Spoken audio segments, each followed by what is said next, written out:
what are the grays? The grays could be partly biological, and they could be, for all we know, partly cybernetic.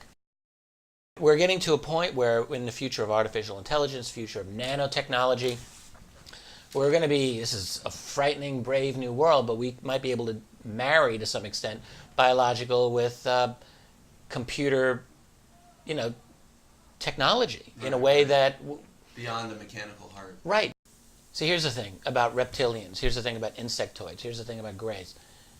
You have humans, you have insects, you have reptiles all living here on Earth. Right. We've got them all. So when someone sees a reptoid, did they evolve on some other planet and they just happen to look like crocodiles? Strikes me as a little unlikely.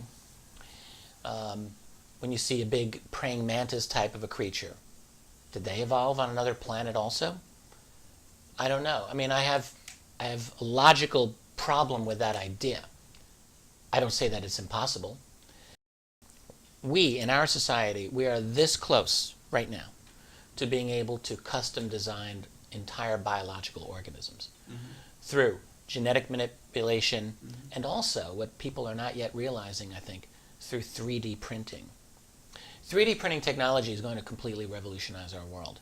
3D printer will do more than just extruded plastic, which they do now. So they'll recreate layer by layer. And they're going to be doing integrated circuits and metals and also biological materials. You have a lot of medical institutions already talking like this.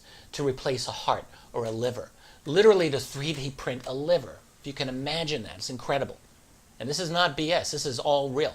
So how far away is it from that level, literally to reproduce in one form or another an actual biological organism that you can custom design? Sounds kind of crazy and sci-fi to us right now, but in 50 years, is it really going to be that far gone? So all of this that I'm saying on the grays is really just my own speculation. I don't know.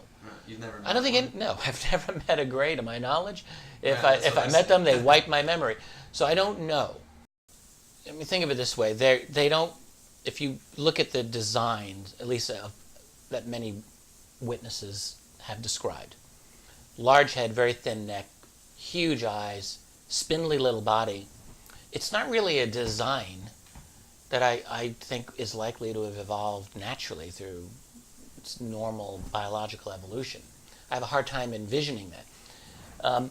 What I do think, like if I were some alien being or intelligence and I came to Earth, it would seem that Earth would not be well suited for me just to walk around. You have different gravity, you have microbes, you've got solar radiation, you have all of these things that would conspire against you just hanging out, walking around. Right. So what would you do? I think one thing you might do is you would take native DNA, native life forms, and you would adapt them for your purposes, and you would create them for your own purposes. Right. What are the grays? They're tetrapods. They have head, they have 2 arms, 2 legs. They're humanoid looking, a little bit like us. But they're not us.